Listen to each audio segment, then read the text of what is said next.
The canyon had never promised Jacob Stone anything but hardship.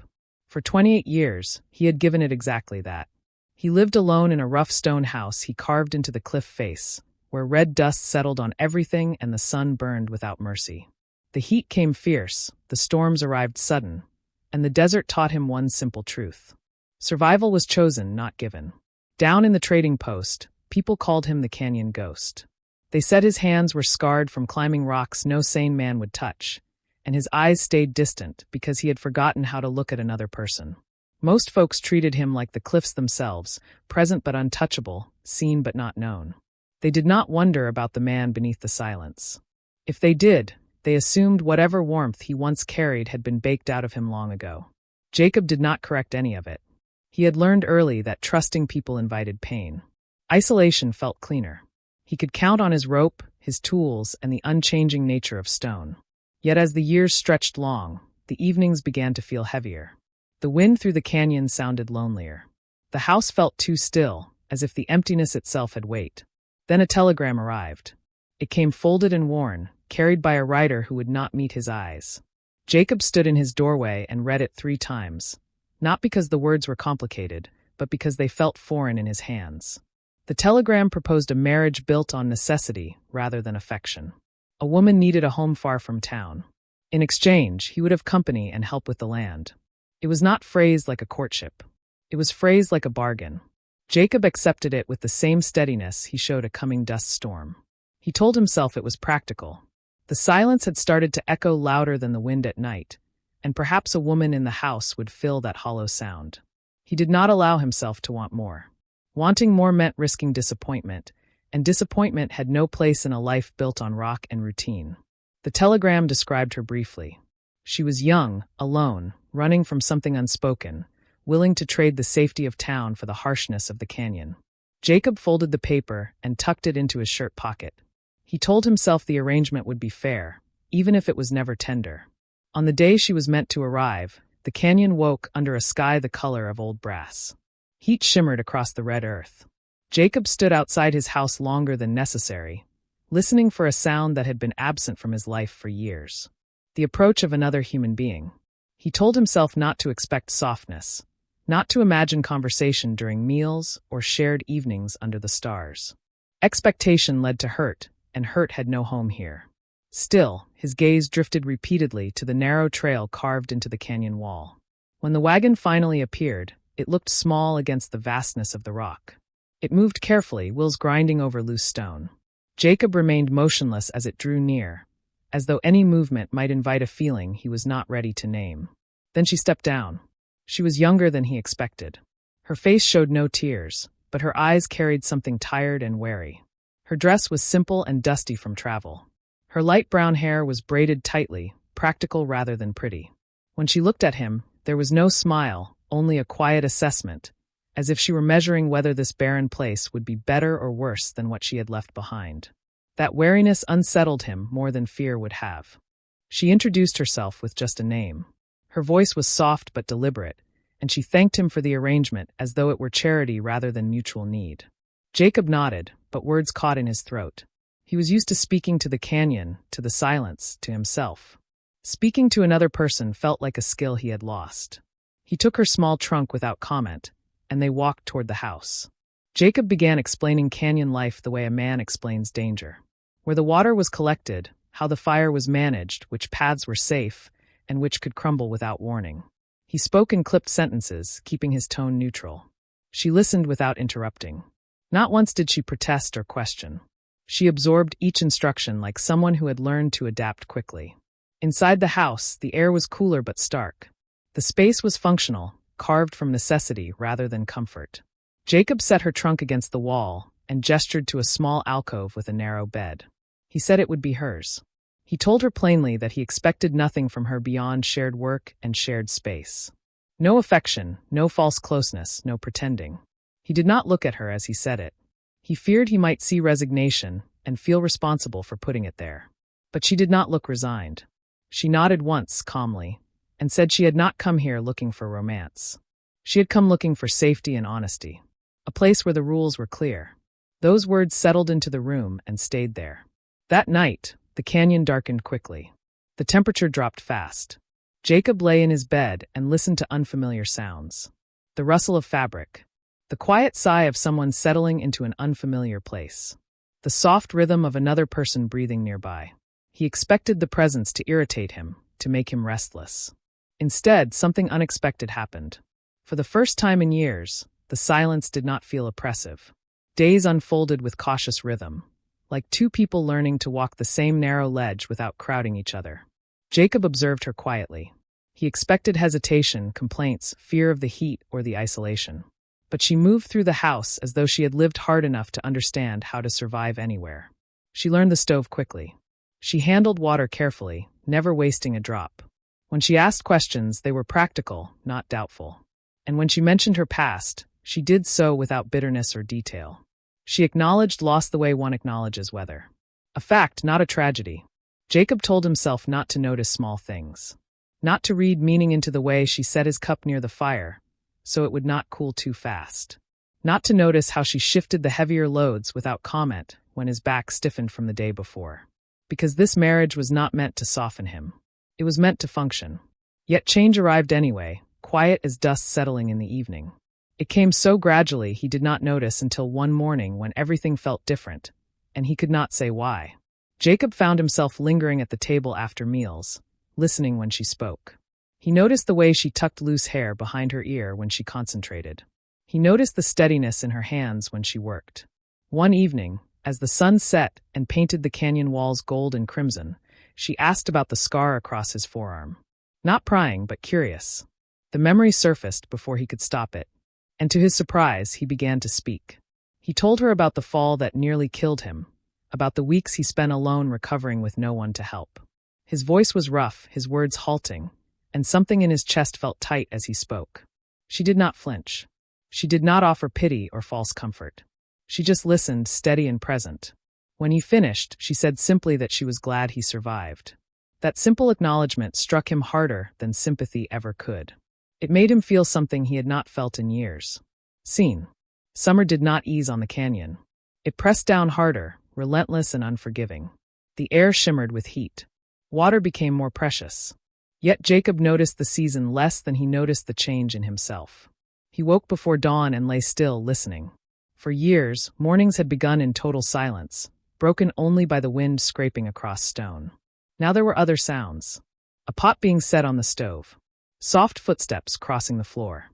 A quiet breath from the next room. Strange as it was, those sounds became the steadiest part of his day. For most of his life, Jacob believed isolation was strength. Depending on no one meant no one could abandon him, disappoint him, or break what he had carefully built. The canyon had taught him that lesson harshly and well. But the woman who came to him through a cold arrangement began to unravel that belief without trying. She did it simply by remaining. Their days filled with work, the kind that never truly ended in such a harsh place. They hauled water from the spring below. They patched cracks in the stone walls where rain had seeped through. They tended the small garden in the one sheltered spot where anything could grow. Jacob worked as he always had, methodical and silent. But now he was not alone. He watched her as she worked. Her movements were efficient, careful. She did not rush, but she did not waste effort either. There was a quiet respect in the way she treated even the harshest tasks, as though she understood the land rather than resented it. The more Jacob noticed, the more something shifted inside him. It was not just respect. It was fear. Respect drew a man closer. Fear reminded him what closeness could cost. She spoke more now, though still not much. Just enough to fill the space between them. She pointed out the way shadows moved across the canyon at different times of day. She mentioned how the evening breeze carried the scent of sage. Once, while they stood watching the sun disappear behind the rim, she said quietly that it must have been lonely for him all these years. She did not say it as judgment. She said it as truth. The words tightened something in his chest. No one had ever acknowledged his loneliness aloud. People at the trading post had called him strong. They called him stubborn. They called him cold. No one asked what it cost a man to spend years speaking only to stone and sky. Jacob said nothing. He did not trust his voice with that truth yet. He tried to maintain distance. He reminded himself that the marriage had begun out of necessity and should remain practical. But practicality crumbled when he noticed changes around the house. His coat hung in a spot where it would catch the morning sun. A second blanket appeared folded on his chair. The coffee was ready before he woke. These were not grand gestures, but they carried the weight of care, and care thawed places he had kept frozen for years. The turning point came on a day that should have been ordinary. Jacob climbed farther up the canyon wall than usual to check a rope anchor. The stone was loose from recent rain, and the footing was unstable. He stepped wrong on a ledge he had crossed 100 times before. The rock gave way beneath him. He fell hard, sliding down rough stone before catching himself on a narrow outcrop. Pain exploded through his ribs. His breath came sharp and ragged. Blood soaked through his shirt from scrapes along his side. He lay there staring up at the narrow strip of sky above. Fear rose in him, raw and unfamiliar. Not fear of dying. Fear of leaving her alone in this place with no help. He forced himself to move, gritting his teeth. Every breath dragged fire through his chest. Each step back down the canyon felt like climbing through broken glass. When he finally reached the house, his strength failed. He collapsed just inside the door. She was there immediately. The sound she made was sharp and broken, like something inside her cracked open. Then she moved with focused purpose. She pulled him farther inside, laid him down, and went to work. She cleaned the wounds. She pressed cloth against the bleeding. She wrapped his ribs as tightly as she could manage. Her hands were steady, though her face was pale with fear. Jacob drifted between consciousness and darkness. Through the haze, he felt her presence close. He heard her voice, quiet but firm, telling him to stay awake, telling him he was not allowed to leave her in this godforsaken place alone. The words should have felt like blame. Instead, they made him feel necessary. When he woke fully later, the pain had settled into a deep ache. The house was dim. The fire burned low. She sat nearby, arms wrapped around herself, eyes shadowed with exhaustion. She looked up the moment he stirred, as though she had not allowed herself to rest. She helped him drink water, slow and careful. No scolding, no anger, only relief. Jacob stared at the ceiling and realized no one had ever tended to him like this. Not because they had to, but because they could not stand the thought of losing him. Recovery forced him into stillness. It forced him to accept help. Vulnerability stripped away the walls he wore like armor. In those quiet days, she spoke more about her past. She told him her first marriage had been arranged by her family to a man twice her age.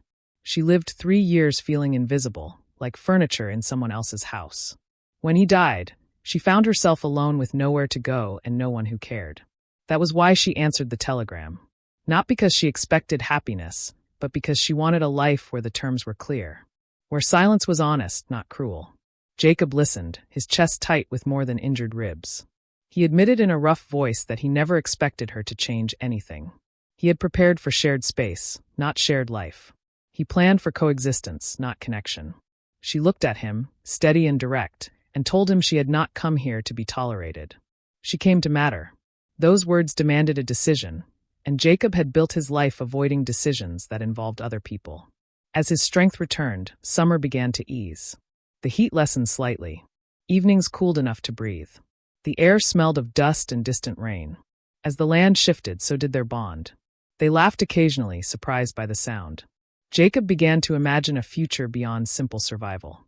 A future with shared evenings, a warmth that had nothing to do with fire. Then the canyon tested them. It began with the sound of horses. Jacob stepped outside and saw riders approaching. 3 men from town, faces set with purpose. Old instincts surged in him immediately. Defend, deflect, stand alone. He told her to go inside. He told her to stay out of sight. The hurt in her eyes was immediate and sharp. Before she could respond, the men reached the house. The leader dismounted and pulled a paper from his coat. He said Jacob's water rights were being disputed. A rancher downstream claimed prior access. Without those rights, Jacob could not stay here. The house was his entire life. Every stone placed by his hands. Every year survived here. Jacob told them to leave. They did not move. The leader warned they would return with legal backing if Jacob did not come to town and settle this. Jacob turned to tell her to pack, to find somewhere safer. She stepped forward instead. She did not hide. She stood beside him, close enough that he felt her presence like support. She asked one clear question. Where was their documentation? The leader dismissed her. She did not flinch. For the first time, Jacob felt steadied by standing with someone rather than alone. The men left with threats, but they left uncertainty behind. That night, the house felt smaller. Jacob stared at the table, trying to figure out how to fight paperwork with no education and no voice. He said he would handle it himself. She placed old receipts and records in front of him and said the truth needed to be heard. He told her to leave again, to go back to town before things got worse. The hurt returned to her face, deeper this time. She asked if pushing people away was the only way he knew how to handle fear. Jacob realized he stood exactly where he always had. Back to the wall, facing the world alone. He looked at her and saw clearly what he would lose. He admitted, voice low, that he did not know how to let someone matter. She told him she was not asking him to be perfect. She was asking him to stop shutting her out. Jacob nodded slowly. The next morning, they went to town together. The settlement watched. Jacob felt small among so many people, but she walked steady beside him. Inside the land office, questions began to unravel lies. An old clerk remembered Jacob's original filing. Pressure mounted. Truth emerged. The dispute collapsed. They left the office together. Outside, Jacob stopped and looked at her. He said he was grateful she stayed. She said she had no intention of leaving. They returned to the canyon together. The trail felt different now. When they reached the house, Jacob saw it clearly for the first time in years. It was not just shelter. It was home. Autumn arrived gently in the canyon. The days grew shorter, the air softer. The house no longer felt like a fortress against the world. It felt open, alive, as though it breathed with them. Jacob felt the change every evening when he stepped outside. The air was cooler. The wind no longer burned. And when he turned back toward the house, he no longer saw just stone and shadow. He saw a place where someone waited for him. The water dispute did not disappear immediately. Papers were filed. Conversations continued. But the threat no longer held the same power. Jacob had faced it, and he had not done it alone. That mattered more than any legal victory. She remained steady through it all. She did not demand reassurance or celebrate prematurely. She simply lived beside him, sharing the work and the quiet, trusting that what they had built together would hold. And it did. The garden they planted began to yield small harvests. Green against red rock, fragile but persistent. Jacob watched it with unexpected pride. He had always believed strength meant standing against the world. Now he understood strength could also mean tending something that needed care. Evenings became his favorite part of the day. They sat outside as the canyon cooled, watching light fade from the rim. Sometimes they spoke, sometimes they did not. The silence between them no longer felt empty. It felt full, like understanding that did not require words. Jacob noticed how naturally her presence fit into his life now. The rhythm of their days felt effortless, not forced. He found himself reaching for her without thinking, passing her tools, seeking her opinion, listening when she spoke. Trust had settled between them slowly, like roots finding purchase in stone. One night, as they sat by the fire, Jacob realized something that made his throat tight. He could not picture this place without her anymore. The thought did not frighten him. It clarified everything. He had built this life to survive alone. Now he wanted to live it with someone. The realization did not come with dramatic words or sudden declarations. It came quietly, the way most true things did in his life. He looked at her across the firelight and saw not obligation, not transaction, but choice. She was here because she wanted to be. And so was he. He spoke that night in a voice still rough around the edges but carrying honesty. He told her he never planned for connection. He told her he believed needing someone was weakness. He admitted he had been wrong. She listened the way she always had, open and steady. When he finished, she told him she never came to change him. She came to stand beside him. She said connection did not take away his strength. It shared the burden of it. Jacob felt something settle deep inside him, like a weight finally released. The water rights were formally settled at summer's end. Another letter arrived, official and final. Jacob read it slowly, then set it aside. He no longer felt the old fear twist in his gut. He knew who he was. He knew what he had built. And he knew who stood with him. Winter approached slowly in the canyon. Jacob gathered supplies as he always had, but the work felt lighter. He was not preparing for isolation anymore. He was preparing for shared cold nights, shared warmth, shared life. On the first cool evening of the season, they sat together by the fire. The air hinted at colder days ahead. Jacob looked at her and felt no dread about the months to come. For the first time, winter did not feel like something to survive. It felt like something to face together. Jacob Stone had prepared for a cold, loveless marriage in the canyon. He had expected duty and distance.